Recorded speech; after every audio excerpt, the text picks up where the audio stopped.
అందరికీ నమస్కారం. ముఖ్యంగా పత్రికా విలేకరులకి నమస్కారం.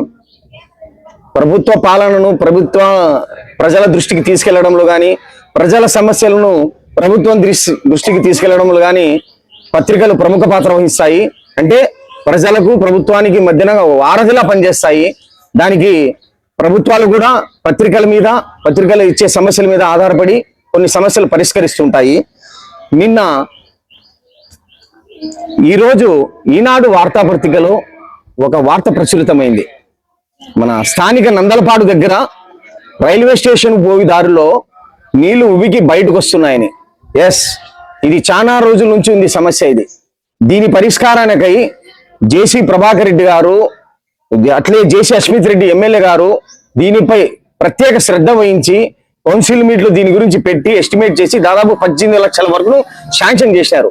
నేనేమంటున్నా అంటే విలేకరులకు విన్నవిస్తున్నది అంటే, ఆ సమస్య ఉత్పన్నవడానికి కారణం ఏంటి అది రాయడం లేదు.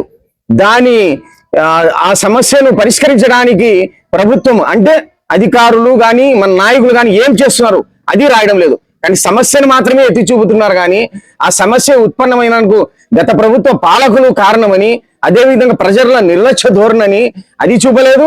అదేవిధంగా మేము 18 లక్షలు శాంక్షన్ చేసి దాన్ని చేపట్టడానికి తీసుకున్న నిర్ణయాన్ని రాయలేదు. దయచేసి మేము ఇది ఒక్కటే అంటున్నాం పత్రికా విలేకరులకు, సమస్య రాసేటప్పుడు ఆ సమస్య ఎలా ఉత్పన్నమైంది, ఆ పరిష్కారం గురించి ఏమైనా పాలకులు ఏమైనా నిర్ణయం తీసుకున్నారనేది పూర్తిగా రాస్తే ప్రజలకు అర్థమవుతుంది అనేది మా ఉద్దేశము. మీకు అందరికీ తెలుసు, జనవరి 1న ప్రతి ఒక్క కుటుంబంలోనూ అందరూ ఆనందం చేసుకున్నారు, సంబరాలు చేసుకున్నారు. కానీ మా మున్సిపల్ చైర్పర్సన్ జేసీ ప్రభాకర్ రెడ్డి గారు మన తాడిపత్రిలోని ప్రజల కోసం, భావితరాల కోసం ఆయన నిరాహార దీక్ష కూర్చున్నాడు. ఆయనకేదో పదవి కావాలనో లేక వేరే ప్రభుత్వ విధానాలపై వ్యతిరేకంగానో ఆయన దీక్ష చేపట్టలేదు. కేవలం ప్రజలు మార్పు కోసం, ప్రజలు తమ బాధ్యతని ఎరగాలనే ఉద్దేశంతోనే ఆయన గారు దీక్ష చేశారు. ఆయన దీక్ష ముఖ్య ఉద్దేశం మీకు తెలుసా? సింపుల్ పాయింట్స్, ఖర్చుతో కూడిన పని కాదు. మనం ఇంటి నుంచి 1000 రూపాయలు 500 ఇవ్వాల్సిన వస్తలేదు. మన ఇంటి పరిసరాలను పరిశుభ్రంగా, మన ఇంటి కసుబండికి మాత్రమే అందించడం, మన ఇంటి మురుగునీరును కేవలం మురుగునీరు కాలువలో పోయేటట్లు చేసుకోవడము, మురుగునీళ్ళు మాత్రమే పోయేటట్లు చేయడం, నీళ్లలో కరగని వస్తువులు ప్లాస్టిక్ కానీ వేరే ఇతర వస్తువులు కానీ గుడ్డలు కానీ వేయకుండా చూడడం, ఇటువంటి చిన్న చిన్న విషయాలను బట్టి ఆయన గారు దీక్ష చేశారు.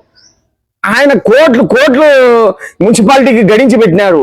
ఆయన ఏ మున్సిపాలిటీ, తాడిపత్రి మున్సిపాలిటీ చాలా చిన్న మున్సిపాలిటీ అయినా కానీ ఇంతటి దాదాపు 2000 కోట్ల రూపాయల ఆస్తులను సమకూర్చే మన ప్రజలు ఏం బాధ్యత వహిస్తున్నాం, ఇలాంటివి చేస్తున్నాం. దయచేసి నేను ప్రజలకు ఒకటి కోరుకుంటాను, పత్రికా విలేకరులు కోరుకుంటున్నాను. ప్రజలు మనం మారాల, మన బాధ్యతను ఎరిగి మనం చిన్న చిన్న తప్పులు చేయకుండా ఉంటే మన తాడిపత్రి మునుపట్లాగే రాష్ట్ర స్థాయిలో కానివ్వండి, దేశ స్థాయిలో మంచి పేరు సాధిస్తుంది. అదే విలేకరులకు నేను ఒకటే కోరుకుంటాను, సమస్య రాసినప్పుడు ఆ సమస్య ఉత్పన్నమైన విధానము, ఆ సమస్య పట్ల నాయకులు స్పందించిన తీరు కూడా రాస్తే ప్రజలకు అవగాహన వస్తుందని కాబట్టి తెలియజేసుకుంటూ, విలేకరులు ఇంకోసారి అంటున్నాను, దయచేసి మీరు ఒక సమస్యను ఎత్తి చూపేటప్పుడు ఖచ్చితంగా దాని పరిష్కారానికి నాయకులు ముందున్నారా లేదా అనేది కూడా రాయండి. ఇదే మా విన్నపం.